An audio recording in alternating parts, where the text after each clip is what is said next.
si vous permettez, avec quelques secondes de temps d'ouvrir effectivement cette séquence, je voudrais remercier toutes et tous d'être présents et puis d'assister à cette commission internationale. Et donc avec un immense plaisir qu'on vous accueille, Laurent Lemaître, président du Club Export, et moi-même, pour réactiver cette commission internationale. Alors vous me direz aujourd'hui pourquoi réactiver cette commission internationale dans le contexte actuel, vous le connaissez aussi bien que moi. Et je voudrais vous répondre à cette question par le fait qu'il est de notre devoir en tant que chef d'entreprise de déceler les opportunités là où justement nombre de chefs d'entreprise, de nombre de personnes y voient des difficultés. Alors, je vais paraphraser un petit peu Winston Churchill, qui disait effectivement que les pessimistes voient des difficultés dans toutes les opportunités, pendant que l'optimiste voit des opportunités justement dans chaque difficulté qui va se présenter à lui. Un constat peut-être fait aujourd'hui, c'est que notre façon de travailler, notre manière de créer de la richesse, notre manière de créer de l'activité, elle a été mise à l'épreuve dans le Covid-19. Et cette crise va durer. Il va falloir s'habituer à cette existence de ce coronavirus, à travailler avec lui, je dirais, à nos côtés, d'une certaine manière. Et donc, il est important d'ores et déjà de repenser nos axes de développement, notre manière de faire des affaires et notre manière en fait de créer de l'emploi. Donc, en dépit du contexte sanitaire qui a fortement dégradé donc l'activité de nos entreprises, au MEDEF et au Club Export aussi, j'en suis persuadé, nous sommes profondément convaincus que l'ouverture à l'international reste donc une des opportunités et un fort levier de croissance que l'on doit désormais impérativement activer si nous voulons justement redonner un nouvel élan à notre économie réunionnaise. Alors pour donner justement cette impulsion, une commission telle qu'aujourd'hui, avec effectivement deux intervenants de l'export, mais aussi avec l'ensemble des intervenants de l'export, l'AFD, Business France, des entrepreneurs qui ont su déjà se projeter à l'international. Il s'agit aujourd'hui de réfléchir, de travailler ensemble, parce qu'il nous faut concrétiser aujourd'hui les opportunités d'ouverture qui nous entourent. Et ça fait déjà un moment qu'on travaille sur ces opportunités. Il faut reprendre le terme du rugby, transformer l'essai désormais. Dans la période qui nous attend, on a effectivement une vraie difficulté. La Réunion, c'est un nouveau produit à l'export, sur un nouveau marché. Et dans cette équation, il y a un enjeu principal, c'est comment on se fait connaître. Ça reste toujours un enjeu majeur pour chacune de nos entreprises. Alors, effectivement, il y a une méthode. On prend notre sac à dos, et puis on va sur le terrain, et puis chacun de notre côté, on va démarcher, on va rencontrer des entrepreneurs, des organisations, etc. Notre méthode, effectivement, c'est, pour reprendre le terme de Maurice Cérézola, qui est désormais célèbre, c'est de jouer groupé, c'est de s'appuyer sur des structures existantes. Et vous savez qu'il existe aujourd'hui au niveau national une structure qui s'appelle MEDEF International, justement. Et le MEDEF International a justement été créé pour ça, justement pour avoir en fait un fonds qui permette aujourd'hui aux chefs d'entreprise qui souhaitent exporter de pouvoir s'appuyer sur l'expertise. Alors effectivement, le MEDEF International, c'est des accompagnements classiques, la veille d'information sur les marchés, l'évaluation des marchés, mais surtout, la grande force du MEDEF International, c'est de disposer d'une communauté d'affaires de premier plan qui est surtout présente dans le monde entier, puisque le MEDEF International aujourd'hui est présent dans 80 pays. Et le MEDEF International peut devenir justement un appui extrêmement précieux lors de notre prospection groupée, et en particulier avec les grands groupes et les personnalités politiques. En octobre l'année dernière, avant que le président de la République vienne à La Réunion, nous étions en mission sur Madagascar et sur Maurice avec le MEDEF International. La délégation était conduite par le numéro 2 de Total. Et nous avons l'occasion non seulement de rencontrer des gens comme Vinci, qu'on connaît à La Réunion, mais aussi RATP Ingénierie. Et notre seul but, ça a été de dire, vous savez, il y a un tout petit département, une petite région française et européenne qui se trouve à 800 km. Est-ce que vous pourriez penser à nous en tant que sous-traitants? Parce que quand vous voyez les marchés que ces gens-là sont capables de traiter, je pense que si on prend ne serait-ce que 3 à 4% de leur marché, ça nous mettrait déjà un bon pied à l'étrier et ça nous permettrait d'aller beaucoup plus loin. Bien entendu, vous pouvez compter sur le MEDEF Réunion pour cette prospection à l'international. Nous, on va continuer à développer nos interactions, bien entendu, avec le MEDEF International, mais aussi on va mettre à profit en fait toutes les compétences de tous les grands groupes qu'on connaît aujourd'hui pour prospecter dans la zone des 100 Indiens ou surtout le continent africain. Il y a un message à faire passer. Et je pense qu'il faut qu'on le fasse passer tous ensemble. C'est que justement la Réunion, c'est une région française, c'est une région européenne, c'est l'Europe dans l'océan Indien. Je reprends d'ailleurs une partie du discours qu'a eu Emmanuel Macron à la préfecture quand il est venu avec les Indiens. Il a encouragé justement les Indiens à dire, mais si vous venez vous implanter à La Réunion, c'est comme si vous vous implantiez en Europe. En fait. Vous avez exactement les mêmes règlements, vous avez les mêmes lois, vous avez les mêmes avantages, et vous êtes dans un pays que vous connaissez un petit peu puisqu'on connaît aujourd'hui cette capacité qu'a La Réunion, effectivement, d'avoir l'ensemble des continents présents sur ce petit territoire. Voilà, je vais vous présenter maintenant les différents intervenants d'aujourd'hui, puisque nous aurons en premier lieu Marc Dubernet, donc directeur Océan Indien de l'AFD. Je pense qu'il aura à cœur de représenter justement cette structuration de l'AFD qu'on connaît beaucoup sur notre territoire, peut-être un peu moins dans le Grand Océan Indien. Business France avec Kevin Payette pour le plan de relance et les aides à l'export. Rappelez-vous que dans le plan de relance, il y a aujourd'hui 247 millions disponibles en termes de budget pour nous aider. Ce n'est pas destiné à la Réunion uniquement, ne vous inquiétez pas. Mais on peut aller chercher dans ces fonds, effectivement, les financements nécessaires pour nous projeter justement et aller prospecter à l'international. On aura la présentation donc, du livre blanc soutien à l'internationalisation des entreprises réunionnaises. Et là, c'est Laurent Lemaître, le président du Club Export, qui sera à la manœuvre, au travers d'un webinaire, ce qui nous permettra justement d'échanger, de partager de bonnes pratiques, parce que je reste persuadé aujourd'hui que chacun de nous dispose d'une toute petite expertise. Et si cette expertise, on la met en commun, ça fera demain en fait une énorme expertise. Et puis, l'optimisation de l'offre logistique, on ne peut pas imaginer de partir à l'export sans qu'on ait effectivement des routes aériennes et des routes maritimes. Et là, c'est Christophe Debos, donc Silordière, qui prendra la parole. Et cette séquence sera conclue par Philippe Vignaville, le président de la commission internationale du MEDEF, que je tiens à remercier aujourd'hui, ainsi que les équipes du MEDEF pour l'organisation de cette manifestation. Marc Dubernet, vous avez la parole. Merci, Président. Bonjour à toutes et à tous. Très, très honoré d'être parmi vous. C'est mieux. Vous m'entendez dans votre son? Je vais passer le micro si vous m'entendez. Ça va? Oui, vous parlez fort. Alors, peut-être pour commencer, comme il y a invité le Président, vous parler rapidement de nous et vous dire que le groupe AFD s'est doté d'une nouvelle organisation depuis 2018. La nouvelle organisation consiste en fait à coiffer notre réseau d'agences dans le monde, on en a 85 qui couvrent une centaine de pays, par 17 directions régionales qui sont des unités managériales qui regroupent donc un certain nombre de pays sous leur magistère. Alors, dans l'océan Indien, c'est la direction régionale de l'océan Indien qui a une particularité, on l'a créée en 2018, c'est qu'elle regroupe à la fois des territoires français et des États étrangers. Dans le paysage administratif français, c'est assez original. Les administrations sont souvent organisées, je ne sais pas, le Quai d'Orsay par exemple, avec des gens qui suivent l'Afrique. Et dans l'Afrique, donc Madagascar, les Comores, Maurice, etc., des gens, du service d'outre-mer, qui suivent les outre-mer au niveau central. Nous avons fait le pari de fusionner, je dirais, une approche géographique en fait, de fusionner dans notre approche les territoires français et les États étrangers, partant du principe que le développement de zones, la prégnance géographique, c'est le modèle de demain. C'est comme ça qu'il va falloir résoudre. Nous sommes dans l'océan Indien, à partir de la Réunion, sur 5 territoires. Le canal du Mozambique avec Mayotte, Comores, Madagascar, Maurice qui suit les Seychelles et la Réunion. Et moi, j'opère à partir de la Réunion, donc je dirais une coordination managériale et hiérarchique de 5 agences de plein exercice qui sont installées dans ces territoires et États étrangers depuis parfois fort longtemps avec des directions d'agences dans chacun des territoires.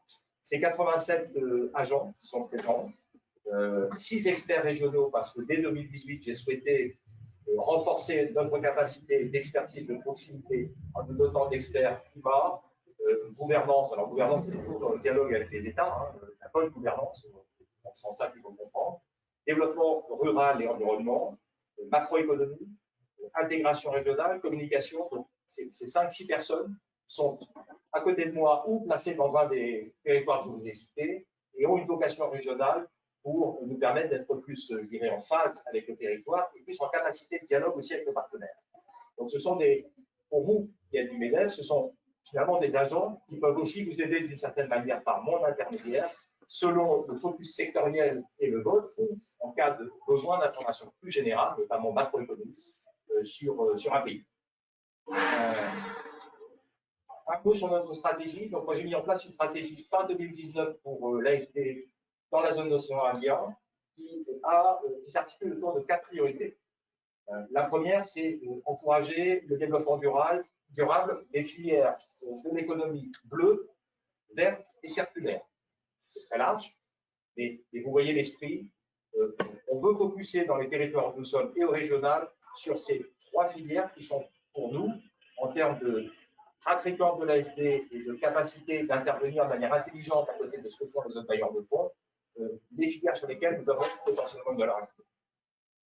Le deuxième axe, c'est un axe qui est plus humain, c'est notre ADN, c'est construire des sociétés plus inclusives dans la zone au service des populations. Évidemment, on ne parle pas des territoires français, on parle des États étrangers, et en particulier des Comores et de Madagascar, même si sur Maurice, je pense qu'on a aussi quelques enjeux. Le troisième axe, c'est un axe très macroéconomique, mais qui colle aussi bien avec ce que la CEI est en train de faire évoluer, la Commission de l'Océan Indien, en termes d'orientation, c'est de travailler sur la gouvernance et de favoriser un cadre de gouvernance public plus protecteur pour les populations.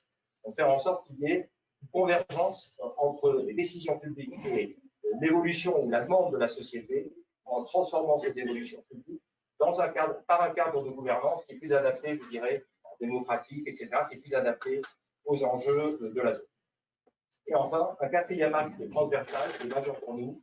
Alors, on a facilité l'intégration des îles de la France de l'océan Indien dans leur bassin. Ça veut dire en clair promouvoir les talents français dans les activités, les opérations que nous finançons dans les États étrangers, partout évidemment où ces talents ont un avantage comparatif avéré.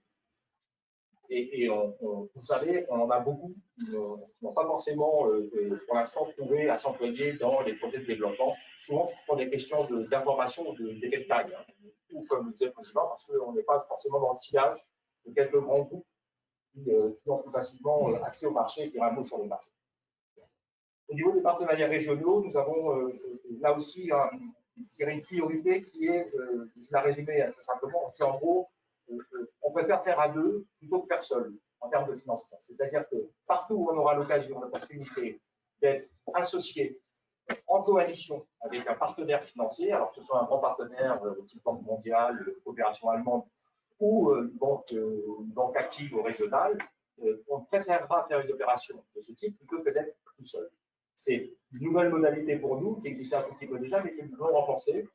Et cette modalité nous pousse beaucoup à développer des partenariats. Alors, on en a un certain nombre, je l'ai cité, mais la liste n'est pas inclusive, mais ce sont des partenariats qui sont assez actifs actuellement. Beaucoup de partenariats avec la Commission de l'océan Indien, on est le deuxième bailleur de fonds après l'Europe, enfin, on tangente beaucoup l'Europe, avec des projets importants au niveau de la Commission de l'océan Indien. La Commission de l'océan Indien, c'est un petit flot d'une centaine de millions d'euros actuellement, en projet régionaux. C'est pas rien à l'échelle d'une petite organisation en taille, comme la Commission de l'océan Indien. La PIROA sur les sujets de risque, sur les sujets de risque catastrophes naturelles.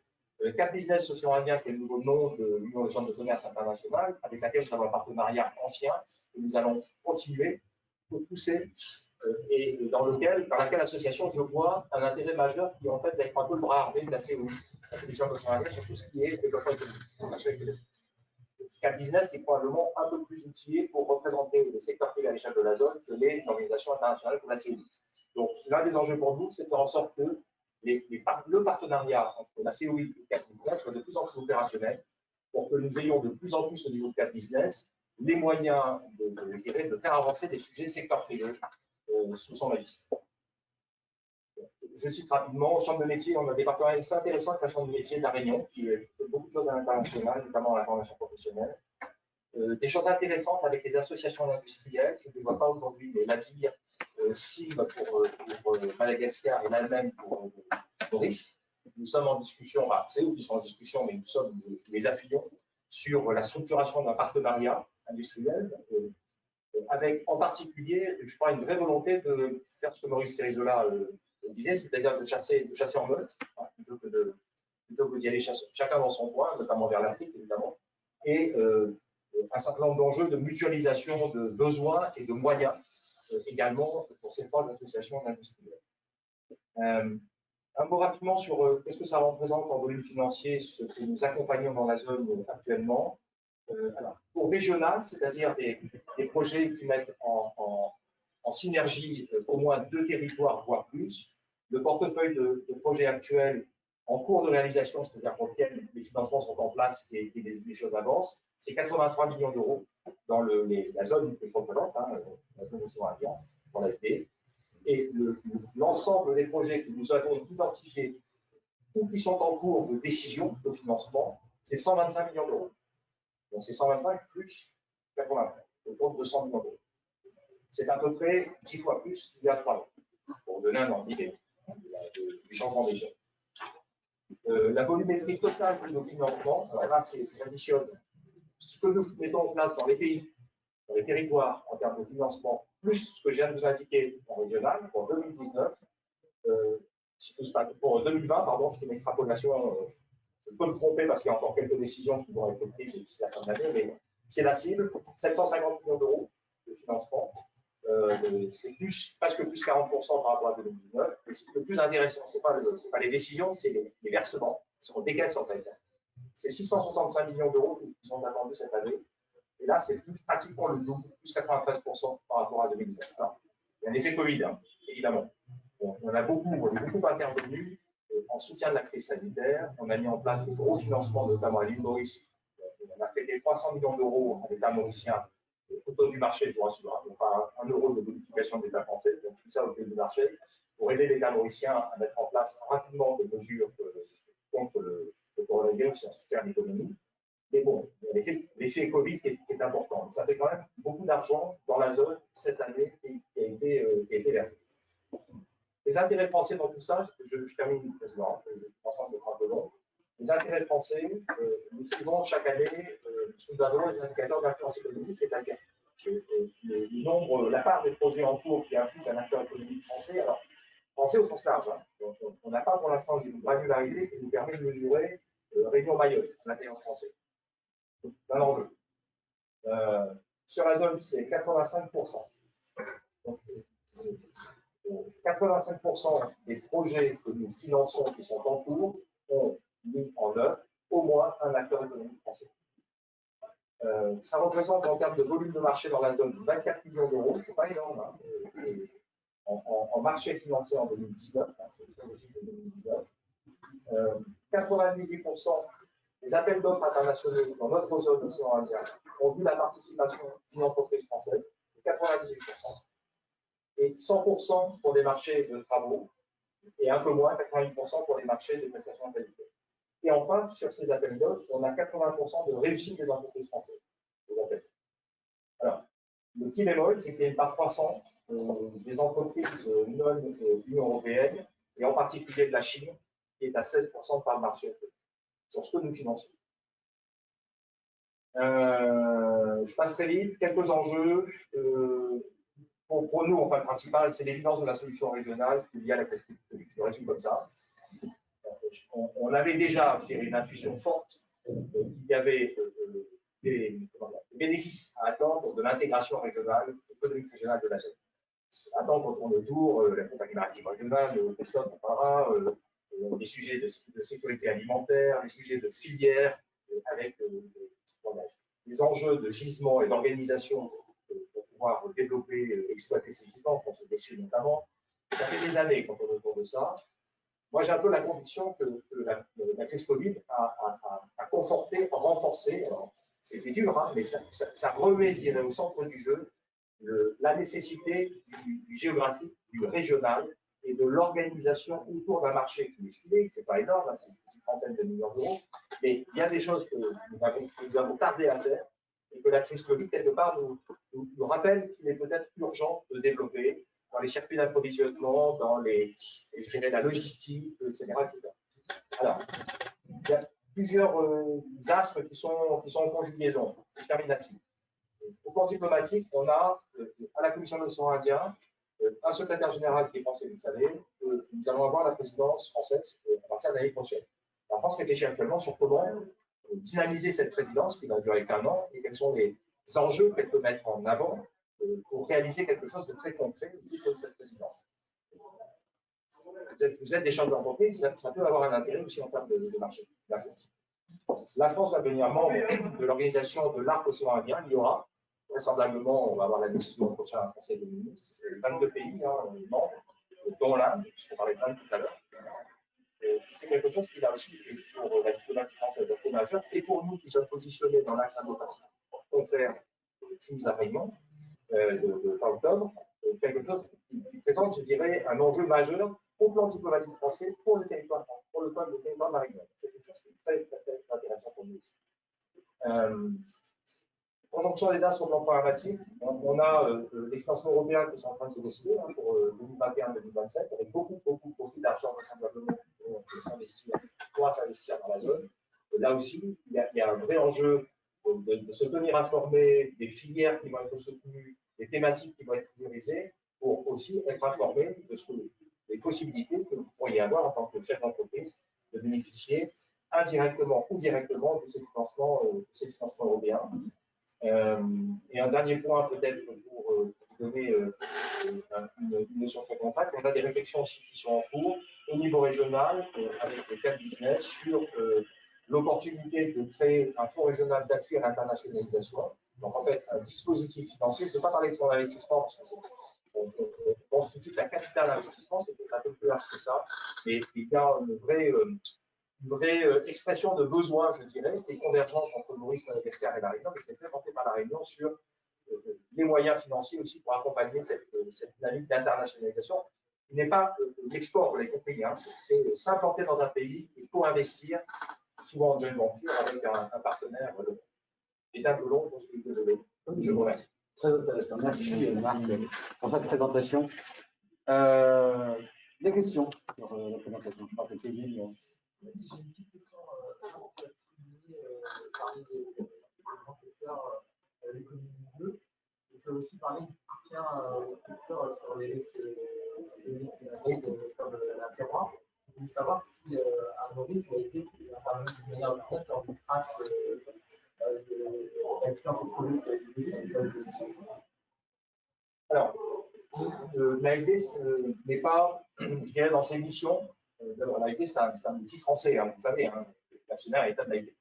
Dans les missions que l'État nous a confiées, nous ne sommes pas sur l'humanitaire et l'urgence.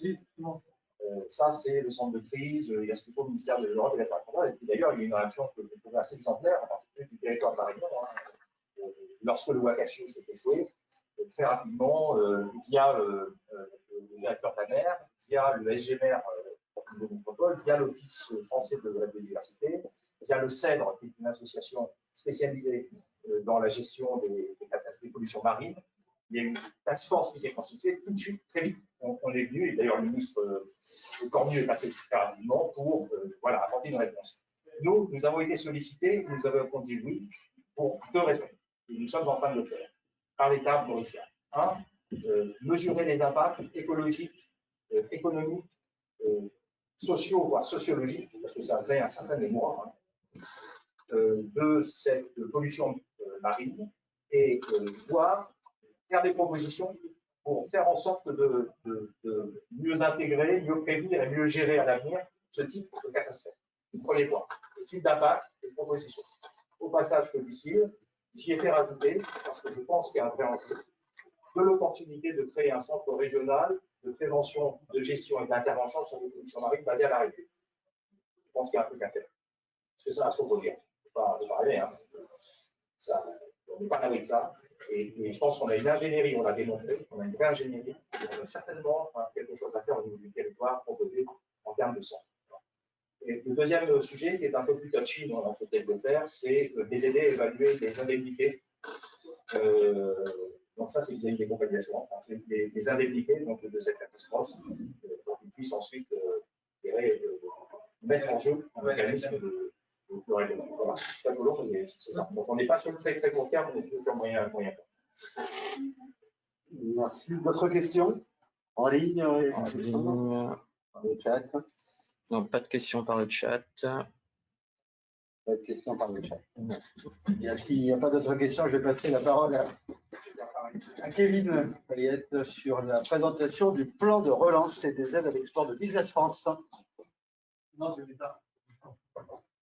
C'est pas la même chose? De l'État. Le plan de relance, C'est l'État. je vais mettre ici comme ça, vous pouvez tous me voir. Ah, d'accord. Vas-y, merci.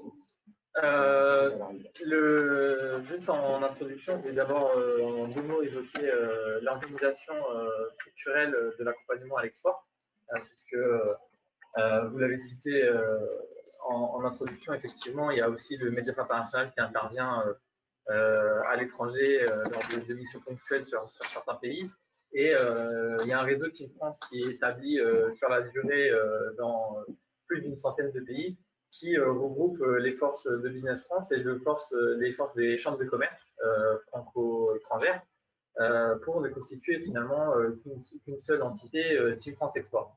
Donc ça a été effectivement un changement qui est intervenu en début d'année 2019 et l'idée c'est qu'il y ait plus de lisibilité pour les entreprises, qu'elles n'aient pas à se poser la question si elles devaient solliciter les réseaux des chambres de commerce, les réseaux de Business France ou les réseaux de consultants privés qui parfois dans certains pays pouvaient être plus forts. Du coup maintenant, si tu peux avancer Alexandre, encore un petit peu, il y a une carte, voilà. Donc, du coup, maintenant, en fait, on a une couverture totale qui est de 104 pays, avec parfois des pays qui sont couverts par le Business France directement, parfois par le secteur privé, et parfois par des organes ou des consultants qui sont référencés à l'étranger. Donc, vous voyez, par exemple, ce qui peut nous intéresser dans la zone, Madagascar et Maurice sont couverts par des référencements. On a identifié sur place des entités qui pouvaient répondre à la demande des entreprises et qui sont en mesure de faire les mêmes prestations d'accompagnement que fait le réseau Team France, que fait les bureaux Business France sur les pays où on est présent directement. Donc voilà la logique Team France qui s'opère maintenant depuis début 2019. Et là, je vous ai parlé très rapidement de la projection sur l'étranger. Et si vous voulez, dans chaque région française, on a la même logique, les forces qui se sont regroupées pour ne constituer qu'une seule force, Team France Export. Donc, partant de ce positionnement-là, effectivement, compte tenu de la crise, il y a un plan de relance qui a été mis en place. Oui, juste un petit rappel. À La Réunion, on a le Club Export qui a une particularité, puisque c'est une association de 1901, mais qui est forte de par son histoire et qui fédère un certain nombre d'entreprises.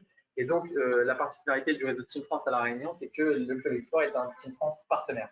Donc, il intervient en appui à toutes les solutions et effectivement, toutes les actions se retrouvent aussi sur la plateforme Team France Export. Toutes les actions du club et on communique pour avoir une bonne organisation entre les actions du club et l'action de la Team France pilotée par le conseil régional.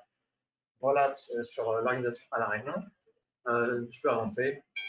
Voilà, avance. Voilà. Je vais vous parler du plan de relance. Donc, compte tenu de la crise, l'État français a mis en place un plan de relance à l'export. Vas-y. Donc, l'idée de ce plan de relance qui a été présenté par le ministre Riester le 6 novembre, c'était de renforcer 5 axes pour que les entreprises puissent rester dynamiques et continuer à regarder vers l'étranger. Donc, mieux s'informer sur les marchés, c'est plus d'informations gratuites qui est disponible sur le portail Team France Export. Donc, des informations de marché et des conseils, des conseils ou rendez-vous individuels qui peuvent être faits à la demande des entreprises avec des bureaux précis dans des pays ciblés qui sont gratuits, contre-facturés avant. Donc, voilà, l'idée de mieux s'informer sur les marchés, l'idée de mieux se projeter. Donc là, je vais développer avec les chèques export qui ont été mis en place, je vais vous présenter un peu le dispositif. Soutenir la jeunesse avec le dispositif VIE, je vais aussi en parler. Et ensuite, le point 4, c'est les outils de financement, c'est essentiellement le renfort des dispositifs à la BPI. Et le point 5, c'est la promotion de la France, de continuer une action de visibilité de la France à l'étranger. Voilà. Donc, la projection passe par des prestations d'accompagnement. Les entreprises peuvent solliciter des études de marché, des rendez-vous B2B, des programmes sur mesure en fonction de leurs besoins et de leurs cibles sur des pays précis. Et l'État a mis en place pour cela 5 chèques export. Ces chèques export sont destinés à toutes les entreprises. Vous voyez sur cette slide, ça va de… Enfin là, on est sur une scène nationale, donc on n'a même pas détaillé la TPE, mais si vous voulez, de facto, la TPE est concernée à La Réunion.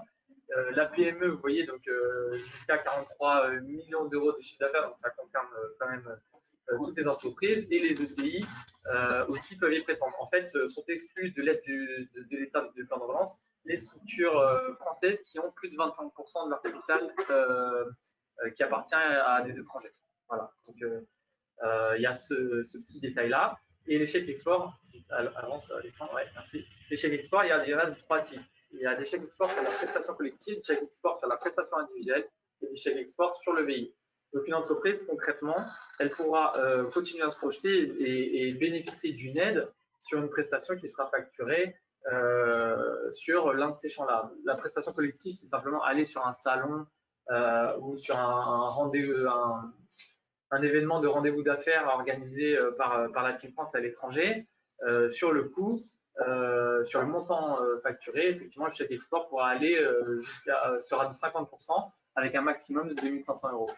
C'est la même logique sur de la prestation individuelle, mais c'est un maximum de 2 000 euros. Et sur le VIE, c'est 5 000 euros. C'est quand même des aides qui sont très loin d'être anodines à La Réunion, parce qu'on a à La Réunion le ministère des Outre-mer qui subventionne déjà les entreprises depuis 2013, 2012 même. Donc il y a une convention du ministère des Outre-mer qui finançait les prestations des entreprises jusqu'à hauteur de 80%.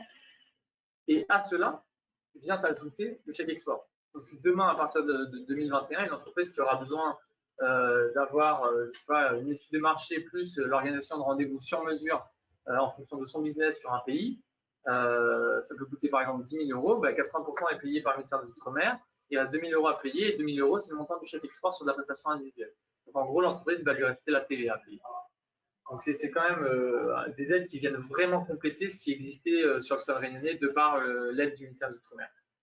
Je vais rapidement passer les opérations qui sont les prestations éligibles ou non éligibles. Ce qui est intéressant, c'est de savoir que tout ce qui est du domaine de la projection, que ce soit de l'étude des marchés, que ce soit un diagnostic de l'entreprise à l'export, que ce soit de la prestation collective, dont je vous en ai parlé, être présent sur des salons, etc.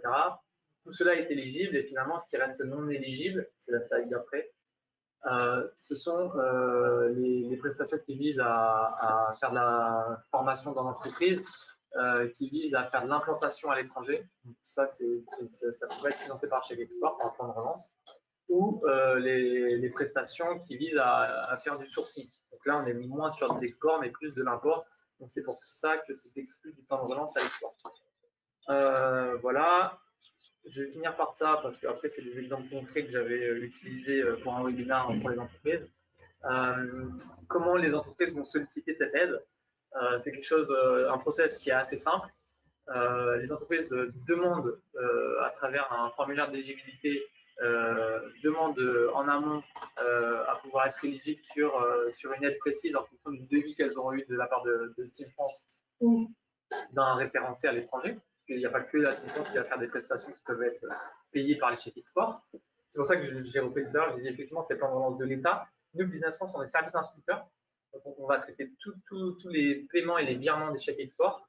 On a monté une cellule exprès financière là-dessus chez nous, mais on est service instructeur pour tous les opérateurs qui utilisent les chèques export. Donc finalement, un opérateur privé en Russie qui a été référencé par l'État français comme pouvant accompagner des entreprises en Russie, pourra proposer à ces entreprises de bénéficier du chèque export. Les entreprises vont envoyer la facture à Business France va rembourser.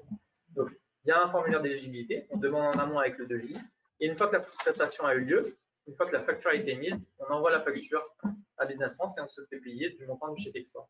Donc voilà, il y a quelque chose d'assez simple et assez efficace qui a été mis en œuvre. Et voilà, je passe le détail, c'est bon. Je pense que je vais m'arrêter là, sauf s'il y a des questions particulières. J'essaie de faire concis et clair. Merci, Kevin. Une question?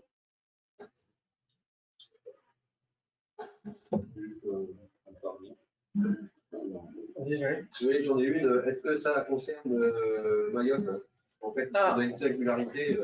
Bonne question. Alors, le plan de relance d'export porté par l'État vise à aider les entreprises à continuer notre activité et à continuer leur prospection sur les pays étrangers. Mayotte étant un territoire français, il a été demandé par l'État aux diverses régions de France, c'était de compléter le plan de relance. Donc, la région Réunion a mis en place des aides qui complètent le plan de relance à ossature nationale, qui permettent de bénéficier aussi d'aides vers la projection, et cette fois sur des territoires français. Ça peut être la métropole, l'export vers la métropole ou l'export vers Mayotte. La métropole aussi, hein. La métropole ou Mayotte. Donc en fait, il y a à la région Réunion, et je parle sous le contrôle de Ridouane qui est avec nous, la région Réunion a mis en place une prime export, une prime export qui peut aller jusqu'à 5 000 € d'aide, mais c'est toujours 50% des dépenses, hein. Donc ça peut aller jusqu'à 5 000 € d'aide. Et l'idée, c'est là où le chèque export ne pourra pas financer des aides vers la métropole ou vers Mayotte, la prime export de la région peut le faire. Une deuxième question sous-jacente concernant les ministres, parce que c'est passé vite, et les conditions liées aux ministres, compte tenu de la crise Covid et des différentes aides, est-ce que ces aides sont reventilées, prises en compte par rapport aux ministres, parce que ça va très vite là. Alors le montant, des ennemis, le plafond, il n'a pas changé. Simplement, oui, ça dépend des structures, mais il y a des aides qui sont perçues, qui ne vont pas rentrer, si tu veux, le plafond qui s'élève sur un dispositif BPI ou l'aide du ministère des Outre-mer, ils ne sont pas comptabilisés là-dedans. Donc, tu as tout le reste qui est comptabilisé, mais non, le plafond n'a pas changé. En fait, il y a des régimes notifiés et des régimes non notifiés. Donc, ce que tu décris par ailleurs, un peu dans les niveaux qui sont notifiés, Exact. et du coup, qui sortent des 200 000 € de la règle. Et là, je pense qu'on demande Oui, c'est pour ça qu'on demande, lorsqu'une entreprise va faire sa demande d'un chèque export, elle va devoir remplir les aides de 2000. Remplir un petit formulaire indiquant ce qu'elle a eu sur les 2 dernières années, ou les 3, je sais pas. Donc en fait, cette présentation, on a eu un webinaire il y a 2 jours. Lundi. Il y a une présentation très détaillée en fait, dessus, qui est intéressant à revisionner, hein, parce que Kevin est rentré plus dans le détail. Ouais, là, je vais faire en 10 minutes. Il y a pas mal de questions là-dessus. Ouais. C'est vrai qu'il y a une question, en fait, on parle toujours de l'international, mais finalement, Mayotte, pour nous, est une partie de l'international. Sur le VIE, c'est par définition à l'export. Est-ce qu'il y a eu un en compte de l'État sur un équivalent VIE à mettre en place, qu'on pourrait mettre en place à Mayotte? Alors, il n'y a pas de réponse par un équivalent VIE qui existerait sur le territoire français. Le VIE, de par sa définition, c'est une ressource humaine qui vient renforcer un effectif pour l'étranger.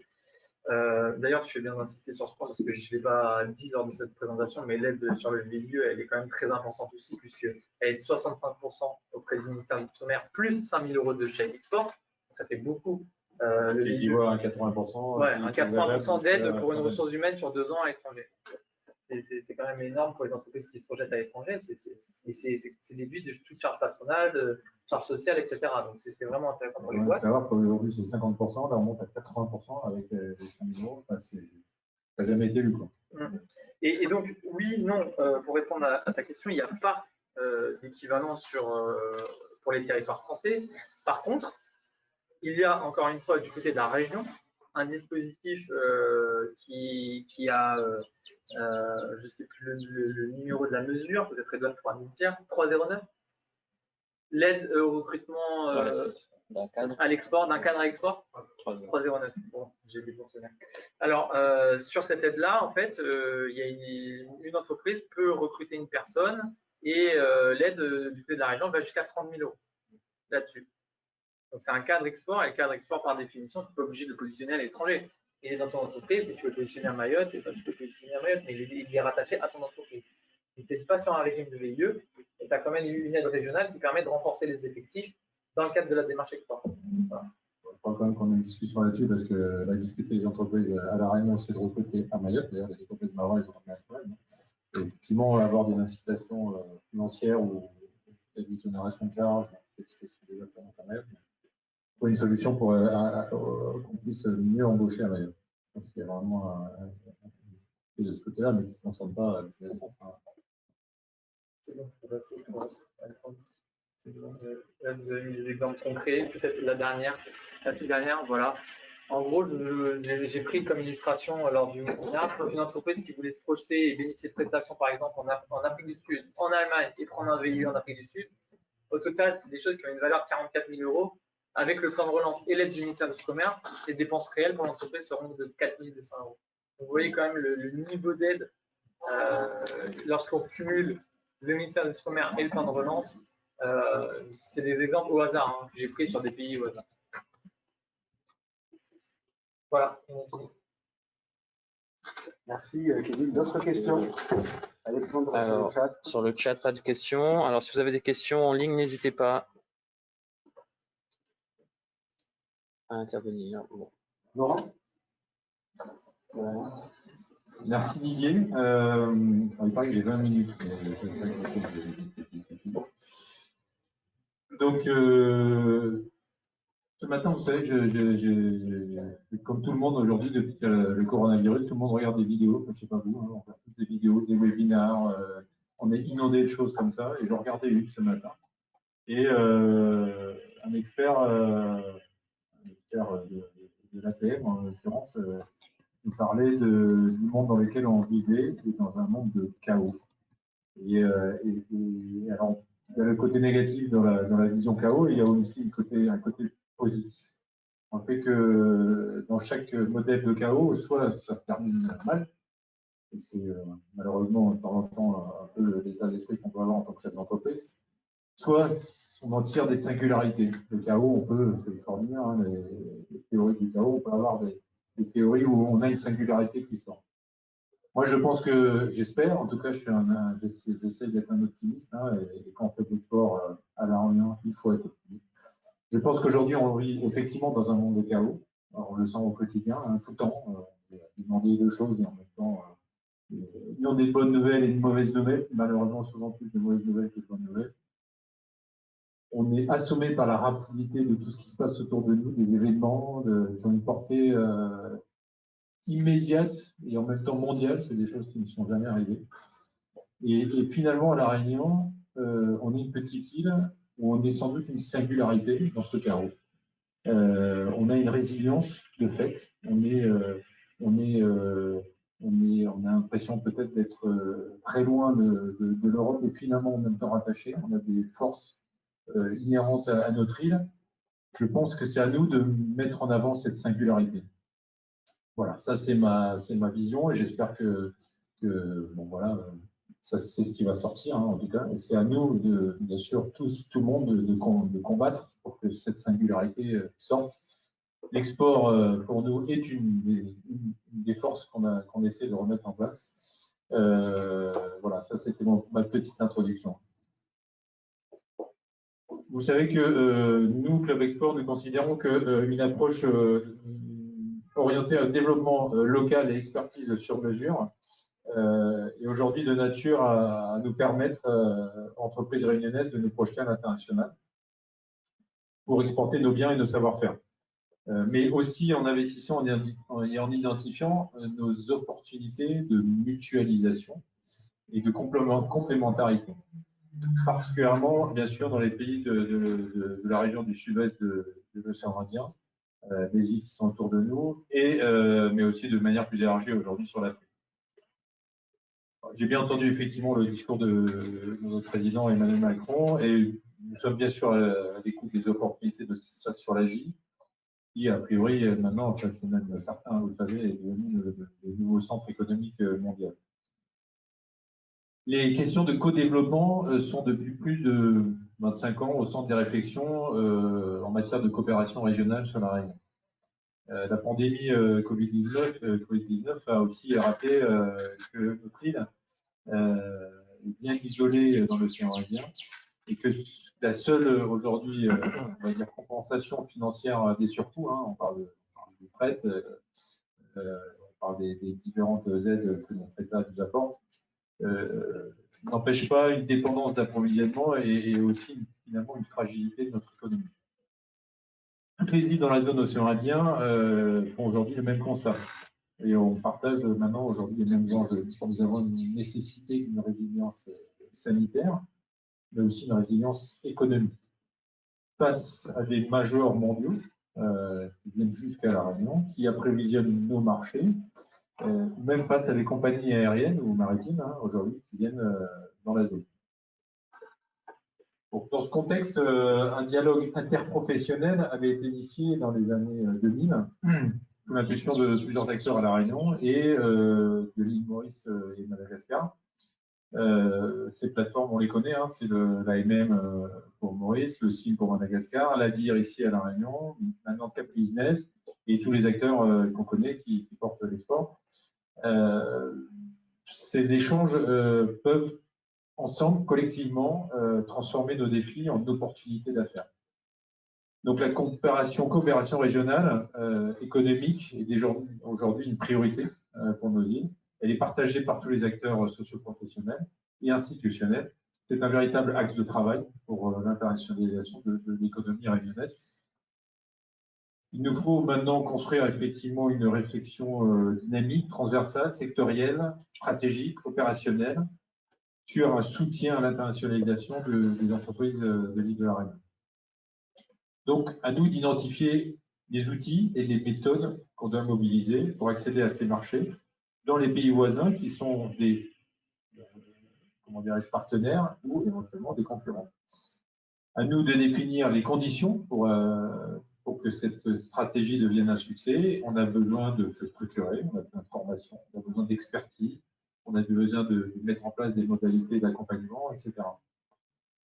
Nous avons donc décidé de rédiger un livre blanc au Club Export, un livre blanc sur l'export de La Réunion, qui devra avoir une vocation transversale et qui devra embarquer, bien sûr, tous les acteurs, et ils sont nombreux, de l'internationalisation à l'international à La Réunion.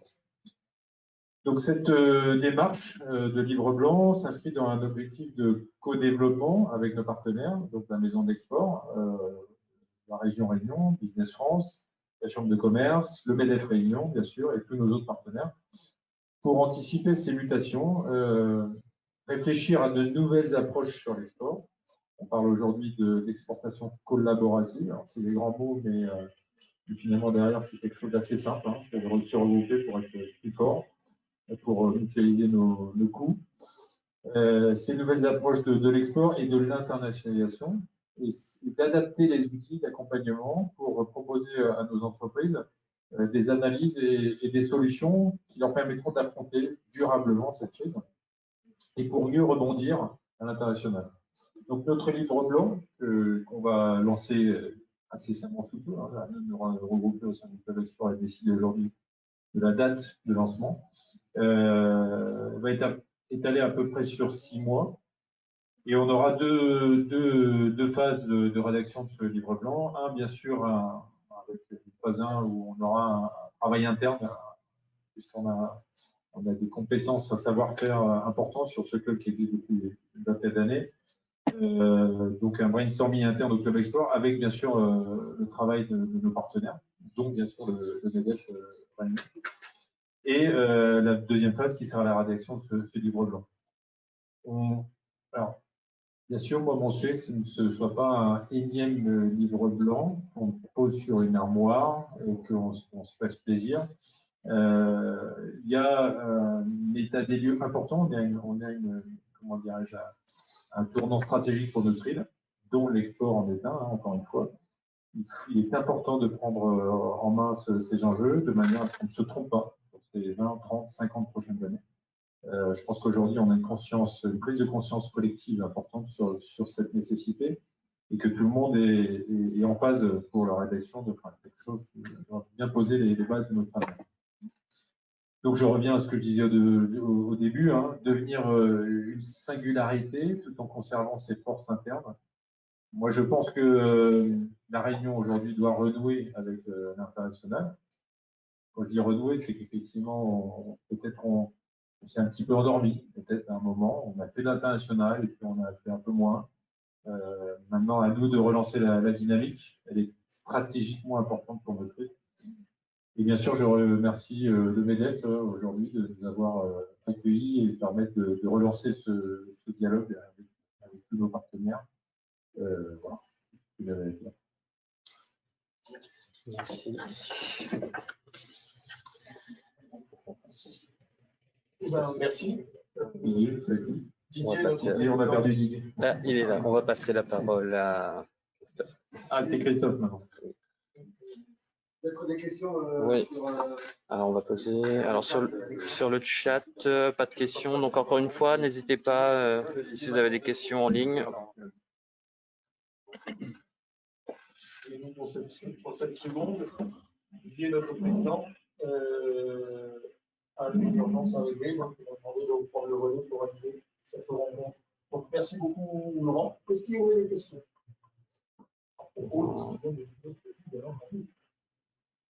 Oui, j'en ai une qui est peut-être pas très politiquement correcte, mais ça fait quand même 10 ans que je suis au club des sports. On a vu ces dernières années, je suis très heureux d'apprendre que Ménette avait une branche internationale. On a vu ces dernières années l'émergence de structures qui sont venues, pas compléter, mais qui sont venues en parallèle de ce qui existait déjà. Est-ce qu'il y a une volonté de coordonner, de structurer pour reprendre ces riveaux-là, pour chasser en neuf, en couple, plutôt que d'avoir des structures parallèles avec chacune d'elles une vocation à l'international. Alors, on peut faire le tour, hein, mais c'est quand même assez exhaustif. Et la dernière en date, c'est quand même la maison de l'export du Conseil régional. Et je trouve que depuis que cette structure a été créée, on a du mal à voir un peu comment on se positionne déjà par rapport aux autres. Et avant que cette crise ne frappe le monde et notre département, je me souviens avoir vu des missions qui étaient montées en parallèle de celles du club export. Enfin bon, voilà.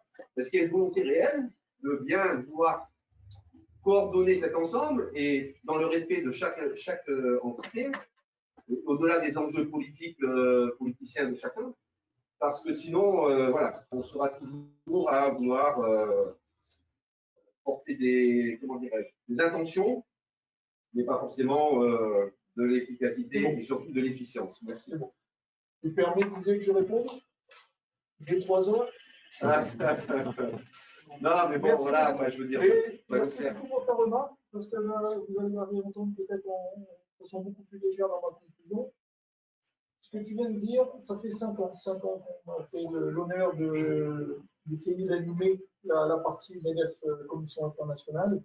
Ce que tu viens de dire, c'est un constat. Oui. Effectivement, je n'ai pas compris pourquoi. À chaque fois, on était toute une masse de bonnes idées et on n'arrivait pas à se fédérer.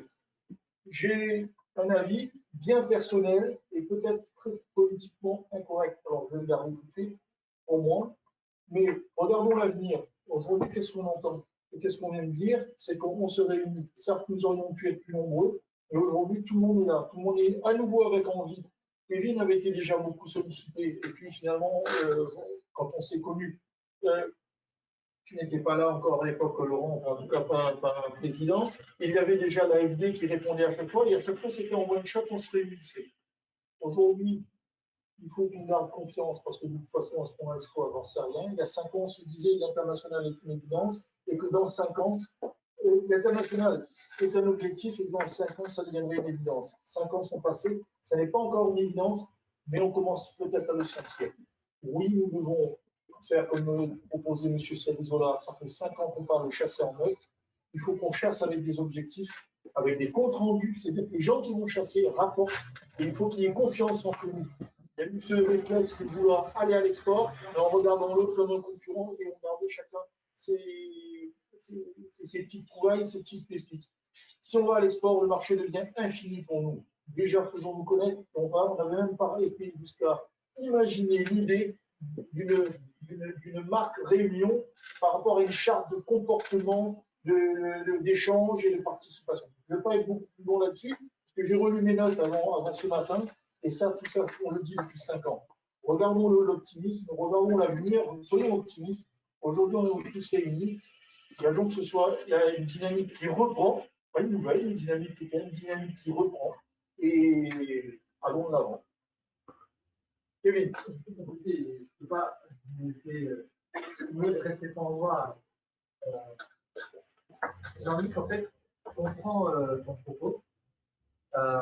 Maintenant, si on regarde de manière claire aujourd'hui l'efficacité sur un territoire, on parle pas de période de tâtonnement. Aujourd'hui, à l'instant où je te parle, les choses sont très claires. Il y a une Team France Export qui est organisée de manière citoyenne.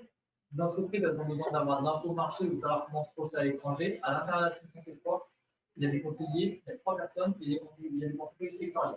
Une entreprise avec le marketing qui est spécialisée sur cette secteur. Cette Team France Export, elle rassemble les forces de CCI, de Business France, et elle est complétée par le Club Export, qui est Team France Export partenaire. Tout ça, c'est ensemble. Et la maison d'export est un lieu physique. Un lieu physique où se retrouvent toutes ces personnes, parce qu'une entreprise peut se dire, tiens, j'ai besoin d'aller chercher des infos sur l'export, je vais aller à la maison d'export. C'est un lieu physique. Tout simplement, la Team France Export, elle est sous le pilotage de la région Réunion. Il appelle la maison d'export, qui appelle la direction internationale des internationales et d'entreprise. C'est la même chose. En fait, là, l'organe qui accompagne l'étoile et le pilotage est un pilotage des c'est comme ça que ça permet de la réunion. Sur la projection à l'étranger, on peut communiquer au mieux avec tous les opérateurs qui existent à l'étranger, selon les pays et une organisation différente. Et parfois, effectivement, on voit certaines missions qui ont lieu avant ou après.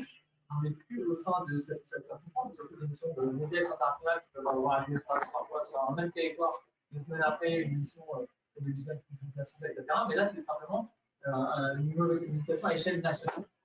À l'échelle nationale, pas à l'échelle régionale. Et pas à l'échelle régionale, moi, j'estime que les choses elles sont visibles, mieux réglées, et finalement, pour les entreprises, maintenant, elles sont claires. Merci Kevin. Je propose que, puisqu'il est prévu l'échange du débat après, qu'on continue. Christophe? Oui. Christophe qui va vous présenter l'optimisation de l'offre logistique. Très bien. Si vous permettez, je vais enlever mon masque, je vais prendre le micro et je vais venir là où était Kevin. Pardon, Président. Bien. Président entrepreneur de l'année. Oui, effectivement. Donc, j'avais envie de partager avec vous en fait un constat, un contexte bien entendu, aussi des tendances qui aujourd'hui apparaissent à l'échelle mondiale, et puis vous parler d'une initiative que j'ai prise l'année dernière qui porte le nom de Siloger, en vous donnant quelques éléments de vision. Alors, première planche, simplement, il n'y aura pas de texte, vous verrez, il y aura principalement des images. L'idée, c'est de vous dire qu'au fond, quand on regarde la photo, le monde n'a pas attendu que la Réunion se réveille à l'international. Ça existe, évidemment. Et vous voyez, plus c'est rouge, plus l'intensité est forte.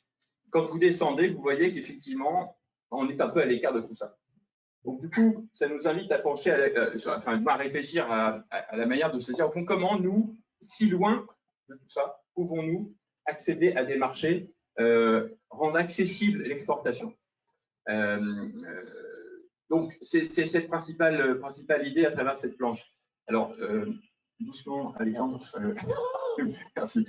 Donc, du coup, quand on regarde effectivement cette image-là, je disais, ça nous invite à la réflexion et ça nous invite à nous dire, au fond, quel est notre marché, quelle est notre proximité, quels sont les moyens nécessaires ou quelle ingénierie devons-nous mettre en place pour pouvoir demain être plus efficace encore à l'international. Planche suivante. Merci, Alexandre. Pour autant, le monde s'est arrêté et le blank selling, c'est vraiment le mot qui est apparu durant la crise Covid.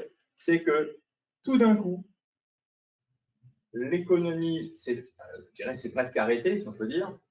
Et du coup, l'architecture de la mondialisation, qui est notamment le transport maritime et aérien, évidemment, là, je ne parle que du maritime, du coup, c'est arrêté. Donnez-vous simplement, prenez un chiffre, 22,8% des flottes, enfin, des bateaux et des lignes maritimes qui rejoignaient l'Europe à l'Asie se sont arrêtés.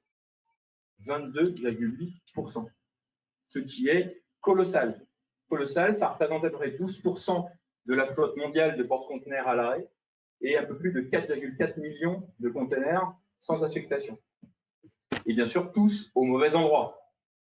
Parce que quand on exporte d'Asie, il faut que les conteneurs soient en Asie, sauf qu'ils étaient en Europe. Donc, il a fallu réalimenter effectivement la chaîne. Donc, l'impact Covid, c'est effectivement un mot à retenir dans le domaine du maritime et de la logistique. Bien, en tout cas, sur l'aspect, bien entendu, maritime, c'est c'est bien entendu le gland selling. Alors, est arrivé, du coup, très vite, après cette situation, non pas seulement des éléments de langage, mais dès le mois de mars, des articles qui ont commencé à apparaître, des experts qui se sont penchés sur la question et qui se sont en fait dit simplement, c'est que voilà, la régionalisation est une des solutions aux dérives de la mondialisation. On parle de dérives de la mondialisation. Donc, du coup, il y a des problématiques posées, du coup, comment on les corrige.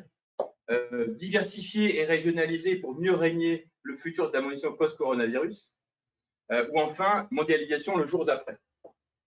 En fait, c'est bien ça dont il est question, c'est que la crise Covid a impacté une architecture de la mondialisation qu'est le transport, la logistique, et qu'au fond, si on regarde les signaux que nous envoie effectivement cette situation-là, c'est que peut-être que le jour d'après n'est plus nécessairement la mondialisation galopante avec une architecture est-ouest, mais probablement l'émergence de plaques régionales et l'émergence en tout cas d'une régionalisation des échanges.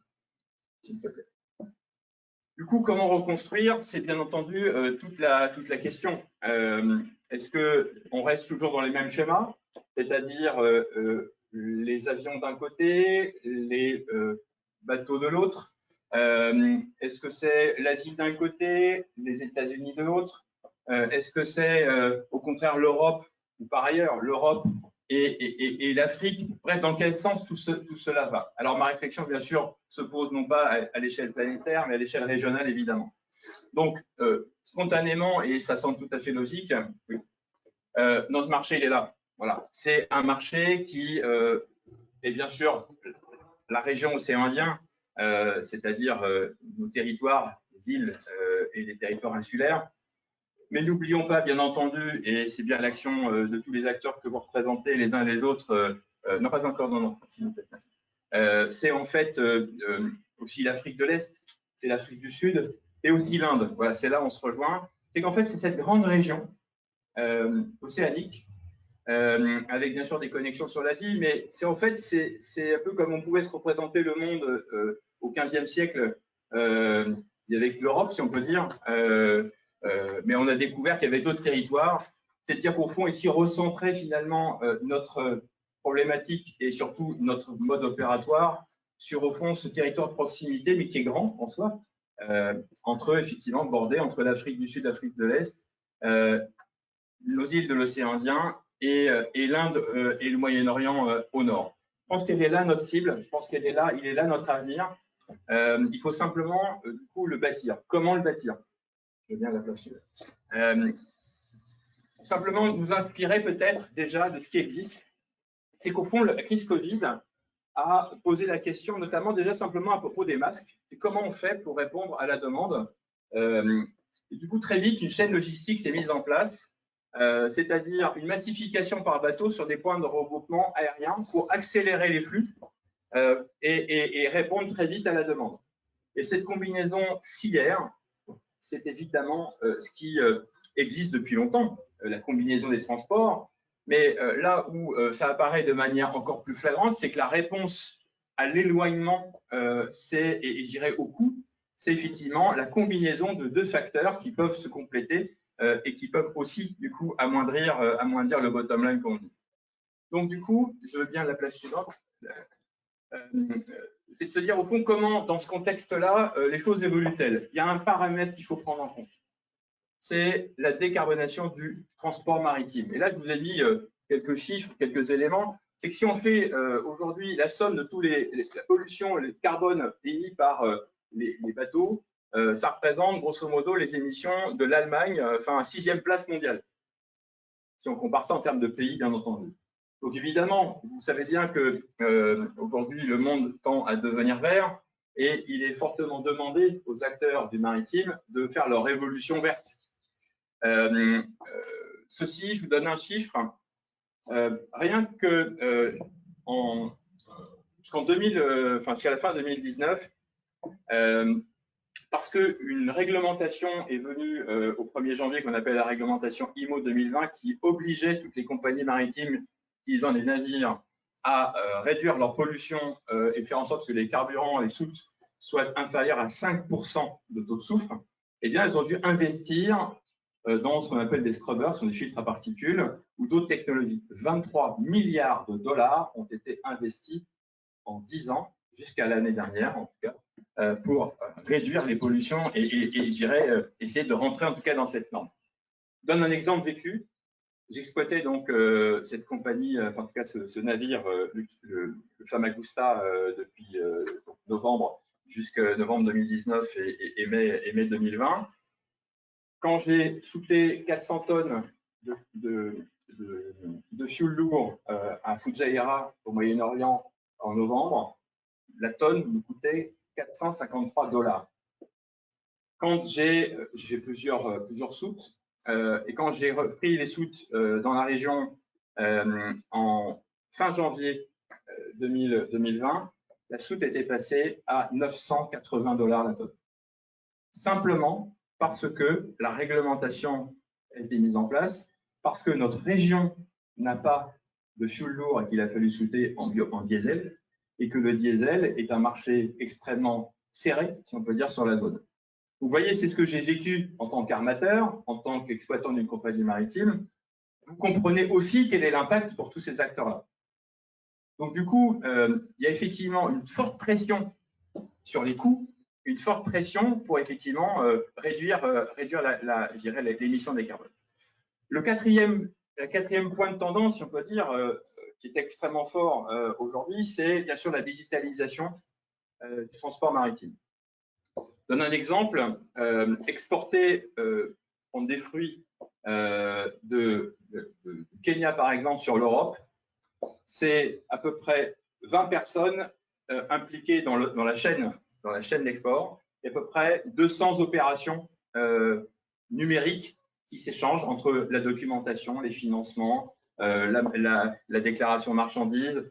C'est à peu près 200 opérations qui se présentent en tout cas sur une opération d'export depuis le Kenya. Eh bien, quand on regarde aujourd'hui la voie d'amélioration, en tout cas la vraie tendance, c'est notamment l'apparition de la blockchain, l'apparition des IoT, de toutes les technologies numériques qui viennent du coup se mettre en place sur toute la chaîne de valeur du maritime notamment, c'est-à-dire bien sûr depuis la réservation, puis les opérations, le commercial et puis tout ce qui est lié à la documentation.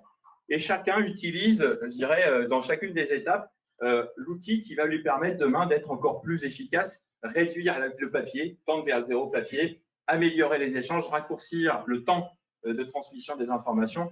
Bref, c'est tout l'enjeu qui est en cours. Un autre chiffre, l'année dernière, les acteurs du transport maritime ont investi, je crois, pas loin de 8,8 milliards de dollars dans le digital pour justement accélérer cette mutation. Le carbone, le digital, la crise Covid, je vous donne à peu près l'image dans laquelle se trouve aujourd'hui le transport maritime mondial face à d'énormes enjeux, à d'énormes coûts et pour autant une obligation de passer dans ce monde d'après. Donc, je vais bien la suivante. Du coup, comment nous avons interprété ce qu'on a vécu, déjà quel retour d'expérience faisons-nous, notre expérience d'armateur sur la zone. Je rappelle qu'on a transporté à peu près 42 000 tonnes en 6 mois entre La Réunion, Maurice, Madagascar, Mayotte, les Comores et le Mozambique. On a transporté à peu près 3 000 conteneurs et on a travaillé avec Maersk, avec CMA-CGM et avec Hapag-Lloyd. On a transporté leurs conteneurs. Et cette expérience-là nous a permis du coup d'acquérir une compétence particulière, une capacité à se déployer et surtout une qualité de service chère à mon cœur parce que ça a toujours été effectivement la manière dont je vois à la fois la relation et la qualité du service qu'on rend. Et du coup, avant de créer effectivement Sealoger, j'avais toujours imaginé, alors que j'étais il y a plus de 10 ans directeur régional de Maersk basé à La Réunion, qu'au fond, la vraie solution probable, en tout cas à mes yeux, pour l'avenir de cette zone et son internationalisation, c'était probablement de mêler, prendre en compte déjà l'espace, bien sûr l'océan Indien dont j'ai parlé tout à l'heure, mais c'est aussi concevoir non pas simplement le transport maritime comme étant un maillon, mais en tout cas, de voir plutôt, en fond, comment les combinaisons de transport pouvaient rendre service à la fois à la quantité de matière transportée. Aujourd'hui, quand on est exportateur et qu'on veut transporter, j'allais dire, 2 tonnes vers le Mozambique, il n'y a pas de solution. Quand on veut transporter 100 kilos sur Tamatave, il n'y a pas de solution. De la même manière, quand on veut le faire éventuellement rapidement, ben voilà, il n'y a pas toujours les lignes, il n'y a pas toujours effectivement les solutions. Donc on s'est dit qu'il fallait peut-être coupler la mer, l'air, avec la logistique, bref, la combinaison des moyens de transport pour faire en sorte que demain, les solutions puissent émerger. Donc je vais vous présenter notre vision qui résulte d'un board que nous avons eu, et je vous partage, parce que autant partager les visions, il n'y a rien de secret, simplement vous donner vers quoi on se projette. Et au fond, c'est 4 briques. C'est faciliter la régénération des échanges. Voilà. On souhaite être un acteur qui facilite la régénération des échanges. Donc, vraiment aller dans le sens de l'internationalisation de la Réunion. Mais pas que la Réunion, c'est aussi tout le territoire. C'est tous les territoires de l'océan Indien, on n'est qu'un lien. Et du coup, c'est bien comme ça que se situe notre positionnement. Bien sûr, couvrir la zone océan Indien et l'Afrique. Vous avez bien entendu compris, je l'ai expliqué tout à l'heure. C'est aussi tendre une mobilité zéro carbone. Et je vous présenterai un scoop tout à l'heure. En tout cas, c'est ce vers quoi nous tendons. Et puis, bien entendu, dématérialiser le plus possible les opérations de transport. En fait, c'est de vous dire, vous savez prendre l'avion en bookant votre vol à travers votre smartphone. Demain, si le gars vous proposera la même chose pour vos marchandises, simple comme un clic, si on peut dire, c'est exactement la vision, en tout cas, que nous souhaitons proposer au marché. Donc, concrètement, premier point, comment on peut internationaliser, comment on peut susciter et mettre en place l'intermodalité. Et donc, je viens à la planche suivante. C'est simplement mettre en place ce qu'on appelle la mini-box. Alors, on l'a appelé la mini-box, on l'a rebaptisé. C'est au fond un outil que les gens de l'aérien connaissent très bien parce que c'est un équipement de l'aérien.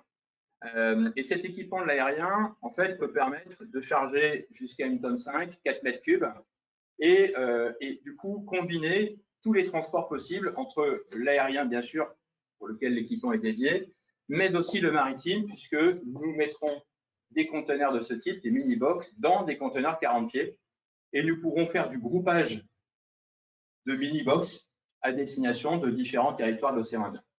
Donc déjà, pour pouvoir permettre l'intermodalité, il fallait trouver un équipement, c'est celui-là. Ensuite, je vais partager avec vous notre vision à 2023 sur la couverture, la couverture qu'on imagine être celle de l'océan Indien. Au fond, on a imaginé une architecture qui est à la fois le couplage du maritime et de l'aérien.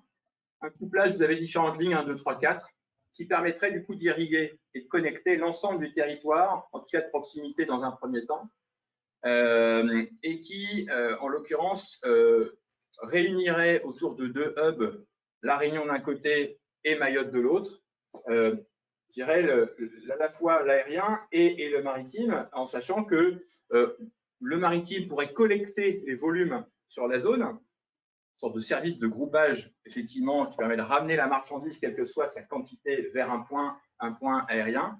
Et ensuite, le transport vers l'Europe, notamment, mais pourquoi pas vers d'autres territoires, évidemment, là où sont les connexions.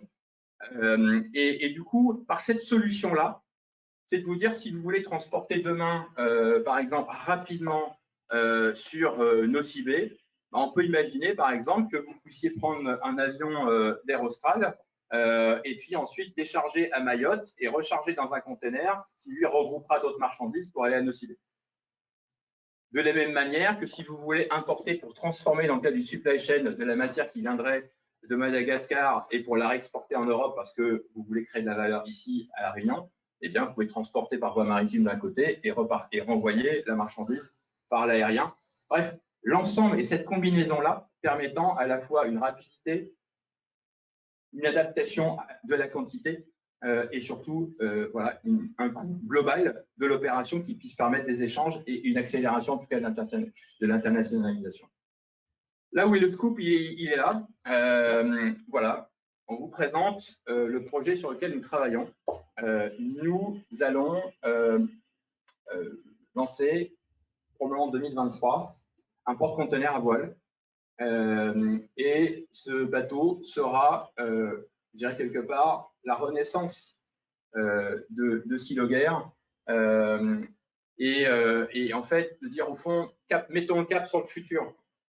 Travaillons d'abord les scénarios, mettons en place les solutions, expérimentons-les, et à un moment donné, on fera apparaître effectivement d'autres choses dans le paysage, de sorte à ce que nous soyons fiers collectivement dans l'océan Indien et la Réunion, pouvoir porter quelque chose d'innovant, quelque chose qui réponde à tous les critères dont il est aujourd'hui important d'apporter des réponses. En tout cas, ça ne sera pas nécessairement ce bateau-là, c'est une image, mais en tout cas, c'est là le concept, vous l'avez. Donc, c'est exactement ce vers quoi on va tendre. Une compagnie régionale, mais tu as compris, Marc, que ce n'est pas une compagnie maritime, c'est plus une compagnie de service de transport régional et de combinaison de transport, donc compagnie logistique à vrai dire, et qui coche bien sûr la case du green, de l'adaptation ou l'adaptatif, si on peut dire, aux besoins du marché, et qui, dernière planche, conduira à simplement, parce que vous comprenez que demain, vous aurez de bonnes raisons de pouvoir utiliser le digital, non pas comme un problème à régler, mais comme une solution aussi simple qu'un clic. C'est que Sealoger entend proposer donc au marché, tout simplement, voilà, la solution digitale d'un bout en bout à partir d'une blockchain qui permettra, depuis votre bureau, depuis n'importe quel endroit où vous vous trouvez, de pouvoir connecter vos marchandises à vos clients sans vous soucier nécessairement de comment ça va se passer, etc. Ça sera notre boulot. Et pour autant, on veut le faire en partage avec vous.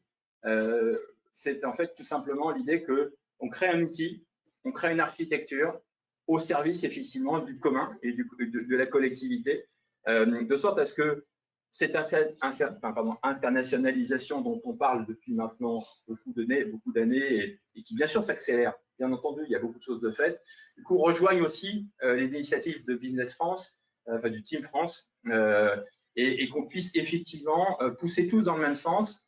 Et nous, voilà, ce qu'on apporte, en tout cas, ce qu'on entend apporter à cette dynamique, c'est un outil collaboratif, c'est un outil en tout cas de partage et créer une architecture. Donc, pour terminer, ceci va démarrer par des tests, preuves de concept roulant à la fin du mois de janvier prochain. On est en train de développer aujourd'hui notre solution digitale.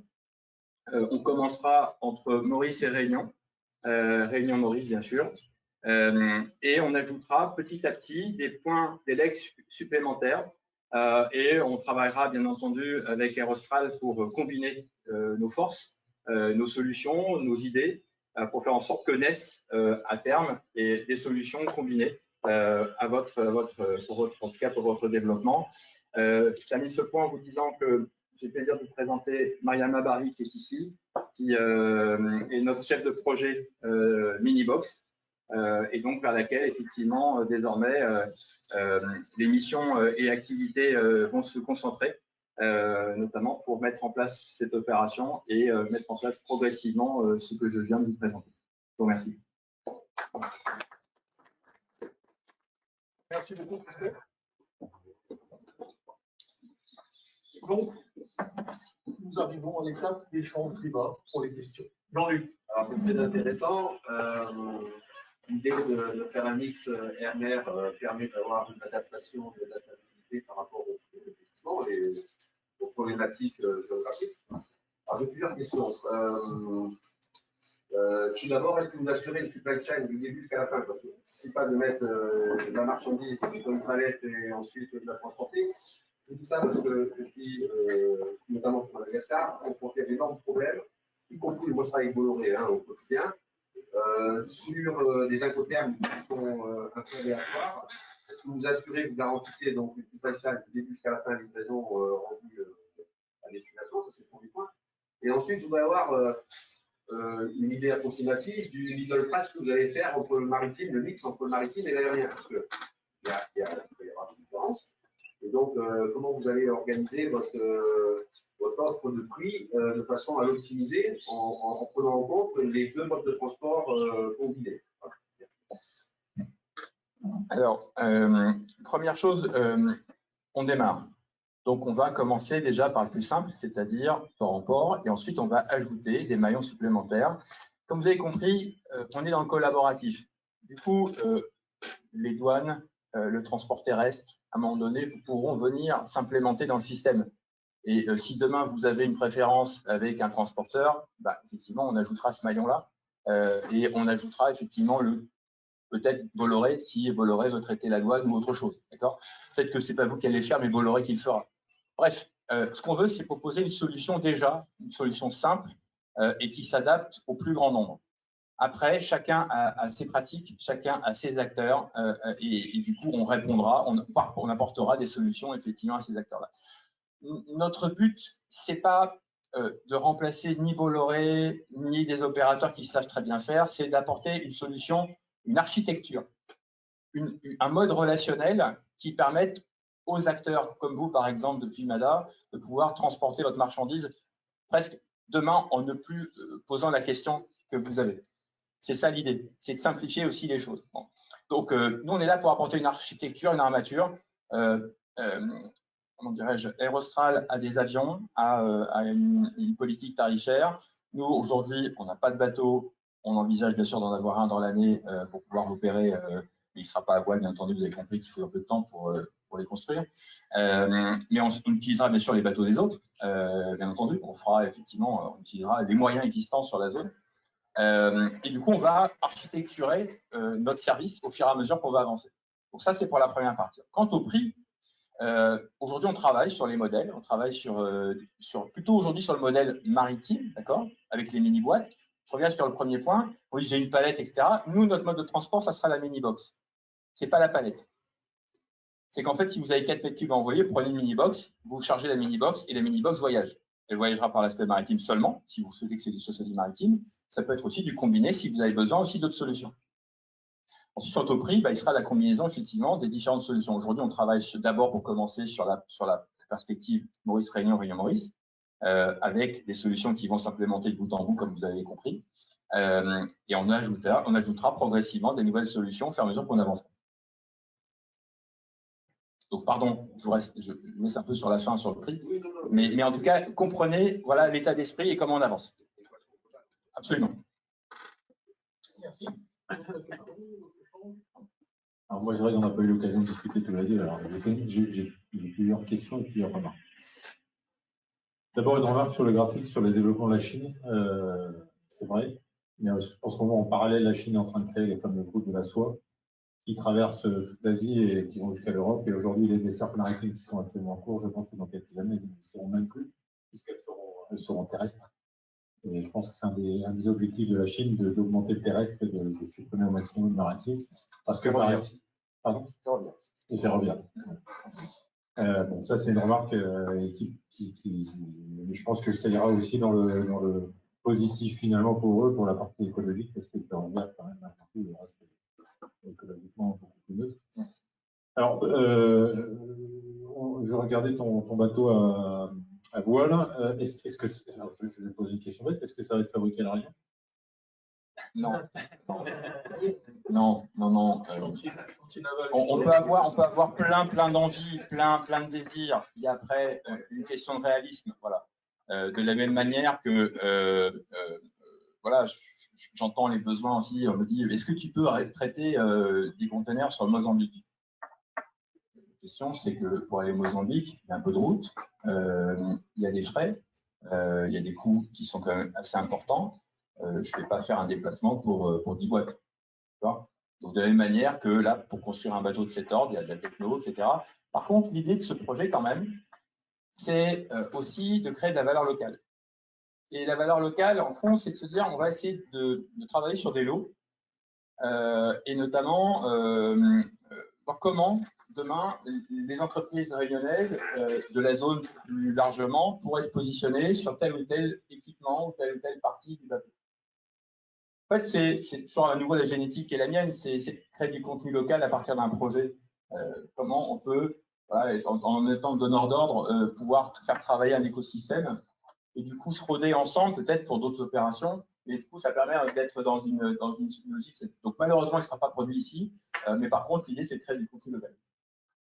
Oui, parce qu'en fait, j'avais vu IBL à Maurice, qui a un projet de bateau à traction solaire, que tu as dû voir, qui est un sujet aussi intéressant, qui marche a priori bien. Et c'est vrai qu'à un moment, on se pose la question il y a une grosse réflexion ici sur le maritime, tu l'as porté sur la partie réduction carbone. Je pense qu'effectivement, il y a des super solutions. Moi, je parle de ça parce que pourquoi nous, à La Réunion, on veut devenir un hub aussi maritime, on veut devenir en aérien, on veut devenir en maritime. Et finalement, on peut se poser la question de savoir pourquoi est-ce qu'on ne se lance pas quelque part dans des constructions de bateaux durables, entre guillemets. C'est une question que je pose. Et dans ce cas-là, forcément, il y a une nécessité d'un accompagnement public là-dessus, parce qu'il y a un problème financier. Alors, ce point, en fait, la construction est une chose. Moi, je pense qu'il y a un marché qui est très accessible et sur lequel on a tout intérêt à réfléchir, ce qu'on appelle le refitting des porte-conteneurs. En fait, quand on regarde la flotte mondiale aujourd'hui, elle est bien sûr principalement et majoritairement, et voire exclusivement, au fioul lourd. Sauf que vous avez compris que les scrubbers sont venus sur le marché. Les Chinois, les Turcs se sont positionnés. C'est bien sûr des milliards qu'ils ont pu facturer. On s'aperçoit aujourd'hui que finalement, ce n'est pas nécessairement la bonne solution, mais disons qu'il y a à réfléchir sur la manière dont on va transformer des porte-containers qui ont par exemple 10 ans d'âge, qui peuvent encore durer 10 ans ou 15 ans, et comment les transformer pour les rendre éco-compatibles.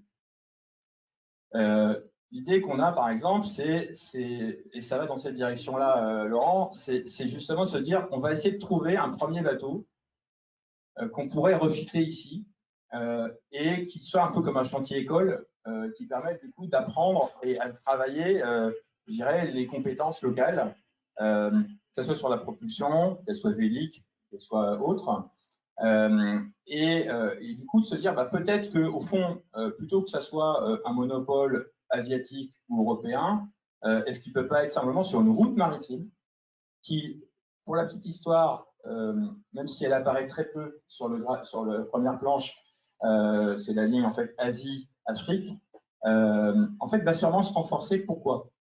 Ça, c'est aussi un effet du Covid, c'est que quand on remonte en Europe, il y a deux voies. Une voie qui a été la plus utilisée, c'est le canal de Suez. Et depuis que le carburant, la soute, complètement chuté, aujourd'hui, le prix du marché est inférieur à $300 la tonne.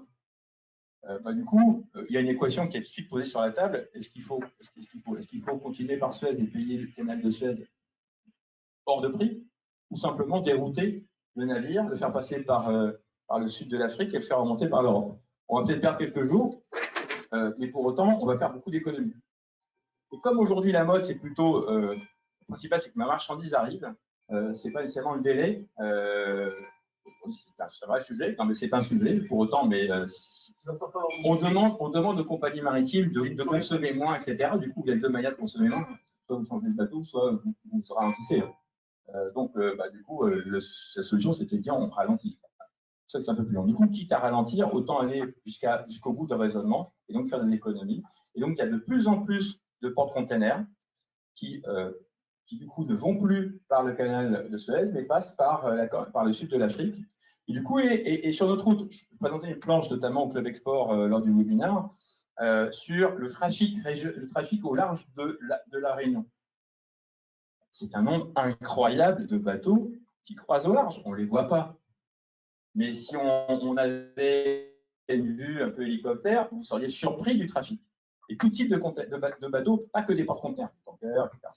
Si demain venait la bonne idée, à travers tous les acteurs que nous sommes, je pense aussi au cluster maritime, de créer une sorte de task force en disant, et si au fond demain, notre territoire devenait un lieu où on développerait une capacité de transformation des bateaux existants avec un côté green, en tout cas des solutions green, peut-être qu'on créerait de la valeur locale, peut-être qu'on éviterait des déviations importantes de bateaux qui, plutôt que de remonter en Europe, qui coûtent de l'argent de toute façon aux armateurs, pourraient s'arrêter ici. Alors bien sûr, ça ne se fait pas en claquant de doigts, Mais pour ça, il faut démarrer. Et du coup, l'idée, c'est de démarrer avec un porte-conteneur. Je veux dire, on est en discussion pour en acquérir un là dans les prochains mois. Et de se dire peut-être qu'il y a à travailler là-dessus. Donc, on travaille avec un spécialiste de la question sur la propulsion. J'ajoute que, pardon d'être un peu long, mais en fait, la vraie question aujourd'hui de la propulsion, c'est comment sera-t-elle demain? Il y a plein de sujets sur la table. Bien sûr, il y a la voile. Bien sûr, il y a l'hydrogène, donc l'électrique. Il y a aussi l'ammoniac, qui aujourd'hui offre beaucoup plus d'avantages que la pile à combustible. Et puis enfin, il y a l'hybridation un peu de tout ça. Le tout, c'est que ça soit économiquement exploitable, opérable. Alors, finalement, le solaire, non. Le solaire n'a malheureusement pas suffisamment la capacité pour transporter. Peut-être pour remplacer des groupes diesel pour des opérations hackées. Nous, en fait, on travaille par exemple aussi, là c'est du côté Fourmise, c'est autre chose, sur un projet qui s'appelle Misoil et qui consisterait à transformer le plastique et les huiles de cuisson en biodiesel pour la pêche et pour le marin. Et c'est un projet qui va pas tarder à être présenté, notamment, il a déjà été présenté à l'ADEME, il va être présenté notamment dans le cadre du plan de relance. L'idée, c'est qu'à 2023, déjà au moins, on puisse shooter à partir d'une sorte de biosourcing, en tout cas du waste to energy, à partir effectivement de ce qui existe localement. Ce qui est une sorte on va appeler ça une soupe de transition. Ce n'est pas la fin en soi. Pour autant, ça règle deux problèmes. En tout cas, ça vient répondre, ça vient cocher deux sujets. Mais la question de la mobilité, en tout cas maritime en particulier, est vraiment posée dans la zone. La question, c'est comment on traite la question. Voilà, nous, on pense que l'hybridation est une solution et pourquoi pas faire de la Réunion, effectivement, un hub dans ce sens. Bon, alors, moi je trouve que c'est un super projet de réflexion à avoir effectivement sur des bateaux plus écologiques, parce que finalement c'est un des sujets qui vient là, et dans lequel on est déjà, mais il y a une vraie prise de conscience et moi, je suis super content. Oui, vas-y, je te passe par rapport au projet, tout le monde m'entend, hein, par rapport au projet de Christophe, il y a un point qui a été peut-être abordé, je n'ai pas entendu, tout simplement, c'est qu'il y a plusieurs conséquences sur ton projet. Quand on voit la carte, ici, un transport maritime, drapeau réunionnais, il y a un côté sur tous ces territoires, nous avons de fait une présence. Et il y aura possibilité on en avait parlé, Christophe, ensemble, une possibilité de faire une dynamique, une synergie entre tout le monde, parce qu'il y aura des permanences sur ces sites et qui porteront le drapeau réunionnais. La notion de marque, de drapeau réunion refait sens là-dessus. Si je peux me permettre, pardon. En fait, bon, je ne l'ai pas abordé tout d'abord, je me permets de dire un mot. Je pense vraiment que l'avenir de la Réunion se situe vraiment à l'export. Quand je dis ça, ce n'est pas pour faire plaisir, c'est que j'en suis convaincu et je suis dans l'export depuis mes 22 ans, donc ça fait quand même quelques années. Et je sais que la Réunion a des atouts dans la zone. Évidemment, ça on le dit et on le sait. Simplement, c'est comment on devient conquérant. Et c'est bien là toute l'histoire, c'est bien ce qu'on partage ensemble. C'est au fond comment demain la Réunion peut partir à la conquête des territoires. Et du coup, quelques idées ont émergé. C'est effectivement faire que dans chaque pays, il y ait pourquoi pas, plus qu'un ambassadeur, c'est un agent commercial. C'est quelqu'un qui cherche du boulot, qui cherche tout simplement, qui détecte des missions, qui détecte des activités, qui détecte des opportunités, et qui, dans une logique d'open source ou d'open innovation, comme on peut l'imaginer, c'est que demain, ça devienne effectivement une plateforme d'opportunités permanentes. J'achète, je prends, enfin, c'est un peu, je dirais, une logique de trading. Ça m'intéresse parce que, j'allais dire, et c'est là le maillon, en tout cas, c'est ce sur quoi, pour ma part, je veux travailler, c'est parce que l'export est facilité par l'infrastructure. Si l'infrastructure pose toujours problème, à la fin, on s'use un peu, on passe à autre chose. Donc, voilà, c'est pour ça que c'est qu'il faut vraiment être conquérant. Et nous, on est prêt à jouer aussi notre part dans cette conquête en lançant effectivement, avec Aerostral, une logique collaborative au service de cette conquête. Bon, ça augure de plein de sujets de réflexion et je pense que c'est très bien. Enfin, moi, je suis très content parce que je ne sais pas, déjà dans la base, tu le dis bien, hein, il y a plein de projets, il y a plein de solutions. Ce qui est déjà bien, c'est d'avoir nos idées, on ait l'envie, le dynamisme, et ça c'est top. Déjà, c'est très bien. Donc, je te félicite déjà, je te le dis hein, verbalement, sur cette création de cette compagnie maritime, puisqu'on en avait tous besoin et c'est important. Alors, pardon, j'aimerais qu'on enlève la Pardon, compagnie maritime. Pardon, une compagnie de développement régional. Oui, de développement régional, et tu l'as dit, logistique. C'est ça, voilà. Il y avait une dernière remarque, moi, c'était sur la partie Afrique. Je crois que tu as plusieurs schémas de développement vers l'Afrique. C'est pour moi un axe fort de la Réunion. On doit aller vers l'Afrique. On sait aujourd'hui que les hubs maritimes, notamment en Afrique, sont positionnés par aujourd'hui les échanges avec la Chine. Et Mombasa, qui est au Kenya, est devenu et deviendra sans doute le principal hub de l'Afrique de l'Est.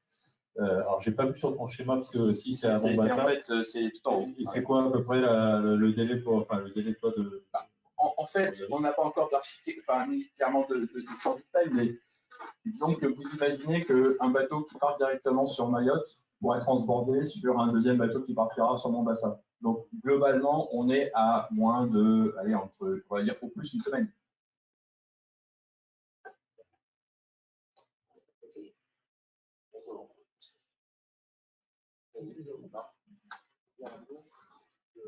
Merci pour la fois la présentation et puis l'audace, la prise de risque, hein, parce que c'est aussi important. On a clairement contourné l'obstacle de la compagnie maritime régionale qui nous a occupés pendant 25 ans sur le thème de la meilleure étude de faisabilité. Quasiment tous les 2 ans, on en a des nouvelles. Et sur le thème de qui va planter sur son territoire le drapeau. C'est à peu près la principale raison pour laquelle ça ne s'est pas fait d'ailleurs. Ton projet démontre que le sujet n'était pas celui-là, mais bien plutôt d'une logistique intelligente, d'une manière de réunir les territoires autour d'un agriculture sociétative. Et c'est un vrai sujet, alors surtout si c'est Jean-Marc qui l'avait dit lors des webinaires, ou toi, ou Henri Dupuis, qui est de la création de valeur ajoutée. Finalement, qui est lié à cette logistique par le territoire. Je crois que c'est vraiment ça le sujet. Et je trouve que c'est pour le coup extrêmement intéressant. 2 petites informations qui pour l'instant ne sont pas complètement confirmées, mais qui peuvent être intéressantes à avoir en tête. On nous a demandé d'aider à organiser un séminaire qui sera certainement à La Réunion international en 2021 autour de l'économie bleue. Le fond, c'est la diplomatie française et le sujet, ça serait que ce séminaire soit co-organisé par l'IOA, l'Association internationale de l'Arc Indien, 22 pays, hein, dont l'Inde, etc., l'Australie, Djibouti, et la CEOI. Manière, je dirais, de faire en sorte que la France marque à la fois sa présidence de la CEOI et le fait qu'elle ait été encore fait, mais ça va être retenu comme membre à part entière de l'IOA, et c'est à La Réunion que ça pourrait se passer, et c'est sur le thème de l'économie bleue. Donc, je vous le dis maintenant, pour l'instant, il n'y a rien d'écrit, mais ça peut être intéressant parce que c'est un sujet, l'économie bleue, c'est très large, hein, c'est un valise, tiroir, bien sûr, il y a beaucoup de choses. La deuxième information, un peu plus, je dirais, dans une perspective de calendrier, celle-là, certaine, quoi. Nous sommes en relation depuis maintenant 1 an et demi, 2 ans avec une association qui est assez peu connue mais qui est hyper intéressante, qui s'appelle l'Association internationale des villes-ports, l'AIVP, qui regroupe 150 villes portuaires du monde, développées et en développement, dont Grand Port Maritime. Hein, et nous sommes aussi en relation avec l'APIOI, l'Association des ports internationaux de l'océan Indien, celle-là, l'océan Indien, qui elle-même regroupe le Grand Port Maritime, le NPA de Maurice, etc. Et nous allons organiser sous le panneau APIOI-AIVP, quelque part au premier semestre 2021, un séminaire qui se passera à Maurice sur le concept de port vert. Alors, on en a un tout petit peu parlé, tu l'as abordé, Scott, tout à l'heure en parlant du solaire, de la possibilité d'avoir de l'énergie pour le quai, en fait. Voilà, on est sur ces préoccupations-là, mais ça peut être aussi des préoccupations qui concernent les navires, évidemment, sur la France. Ce sera peut-être aussi l'occasion de parler de ces sujets dans un contexte où on a une association internationale qui représente beaucoup de corps dans le monde. Ils seront présents donc à cette. Oui, absolument. Ils sont organisateurs. Ok, ça marche. Merci, M. Duvernay. D'autres questions? Alors, en ligne, est-ce que nous avons des questions? On a Raja. Est-ce que tu aurais des questions? Non, Mardaï, Raja Mardaï. La société Eco, oui. Non, pas de questions. Non. La question, est-ce qu'il y aura des freins, jusqu'à présent, est-ce qu'il y aura des freins attractifs pour que les navires et confiants viennent faire leur propre à l'arrêt? Alors, en fait, je ne peux pas parler des choses non port maritime, évidemment. Simplement, c'est que je voudrais simplement apporter un éclairage qui est une sorte de mantra local, au fond, parce que plus on transporte, plus on est important. Je vous dirais que ce n'est pas nécessairement, à mon avis, là, il faut mettre le curseur aujourd'hui. Même si au demeurant, c'est important pour l'économie. Hein. Mais quand vous avez un port qui est saturé, où vous lui demandez d'accueillir de plus en plus de bateaux et de plus en plus gros, et que les marchandises transitent ici en repartant sans être transformées, au fond, ça sert à quoi d'être à hub de transbordement? Moi, ce que j'aimerais plutôt, c'est de raconter l'histoire qu'ici, on a peut-être beaucoup moins de transbordement, mais tout ce qui transborde est transformé pour repartir ailleurs. Et là, on créerait de la valeur. De la même manière que, pardon, je veux peut-être casser un peu des idées reçues, mais ce n'est pas parce que le bateau est plus gros que c'est plus important pour la Réunion. C'est simplement qu'il y a un changement d'échelle, à l'échelle, notamment dans une architecture de transport. Mais accueillir un bateau de 300 mètres ou 400 mètres, oui, ça peut intéresser les amateurs de bateaux. Mais sincèrement, ce n'est pas ça qui fait tourner l'économie régionale. Donc, ce que je suis en train de vous dire là, c'est que je préférais plutôt qu'il y ait un doublement du trafic de petits bateaux avec une transformation ici, qu'on ait plutôt aujourd'hui constaté qu'il faut attendre en rade que un gros ou deux gros occupent toute la place et que pendant ce temps-là, l'économie ne tourne pas.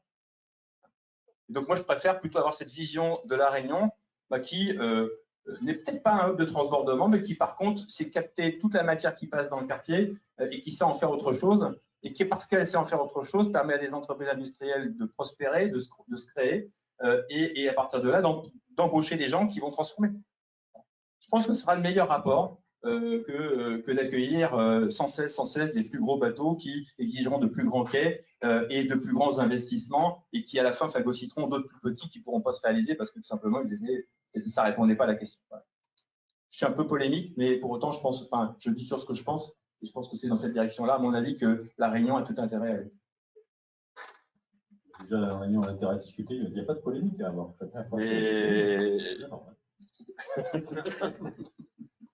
Tu conclus? Oui, il n'y a plus de questions. Alors, sur le chat, on m'a demandé de remettre la dernière slide, mais la dernière slide, c'est ça. Ouais. D'accord. Donc, voilà. Bon, plus de nouvelles. D'accord. Vas-y, Philippe. Si vous m'entendez toujours, je vais le faire sans micro. Traditionnellement, de raison. Merci à vous tous d'avoir répondu présent. Merci à l'IAE d'avoir accueilli et de nous proposer cette salle confortable et bien équipée. Et merci à chacun des intervenants pour vos présentations. Et j'ai retenu, je vais vous faire part de quelques petits points que j'ai retenus pour chacun. Didier, notre président, j'ai retenu la Réunion, c'est aussi la France, c'est aussi l'Europe dans l'océan Indien. Et il faut aussi en profiter pour le mettre en avant. Monsieur Duvernay, vous nous avez présenté la nouvelle organisation depuis 2018 de l'AFD. C'est ça. Ouais. Enchanté, Marc-Philippe.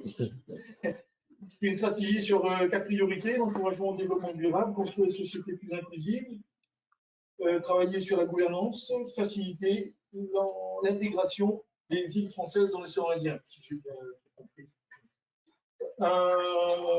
Et aussi le partenariat, favoriser l'association, mieux vaut être deux. Kevin, merci. Business France nous a rappelé la distribution des sources, présentation du réseau suivant la logique de Team France Export. Tu as présenté le plan de relance à l'export, qui doit renforcer sur 5 axes pour garder la dynamique. Les 5 axes, j'ai noté l'intelligence, la projection, soutenir le dispositif VIE, renforcer l'aide au financement et le plan image de la France à l'étranger. Laurent Clebec, président de l'Export Réunion, merci également. Présentation de la démarche du livre blanc, appuyé sur le principe de l'optimisme qui doit régner, parce que c'est dans le chaos. Certes, nous sommes dans un chaos, mais c'est aussi une situation d'opportunité.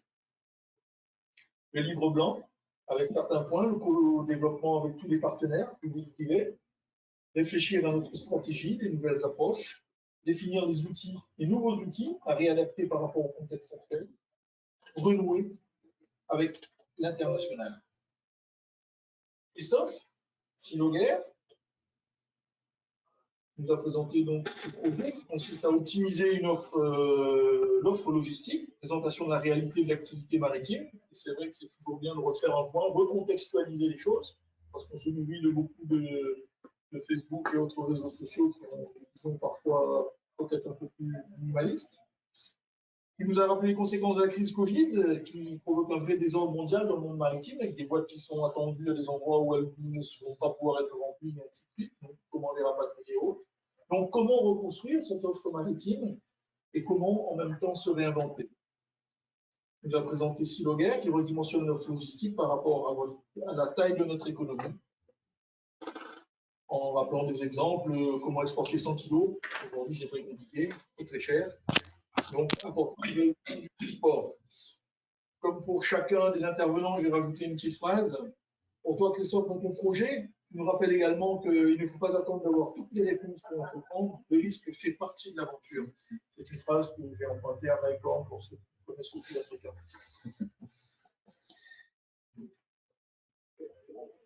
Et bien, écoute, Ça rigole. Et en conclusion, que nous avions commencé à dire tout à l'heure, Jean-Luc, depuis 5 ans, j'ai l'honneur de participer à la Commission internationale de MEDEF. Il y a eu beaucoup de travail, beaucoup de réunions, beaucoup de points, des PRIE, des CM2I, les gens passent, les interreg et autres. Et à chaque fois, c'était des one-shot. Aujourd'hui, il y a peut-être qu'il nous fallait ce temps pour mûrir, il fallait ce temps pour comprendre notre intérêt. Et aujourd'hui, l'évidence de l'export, elle est bien là. Il manquait des maillons, il manquait de la logistique, facile, accessible, à la dimension. Donc, je crois qu'on peut avoir garder en tête un message d'espoir et d'optimisme pour cet avenir de l'export réunionnais, qui de fait se fera, avec ou sans nous, se fera.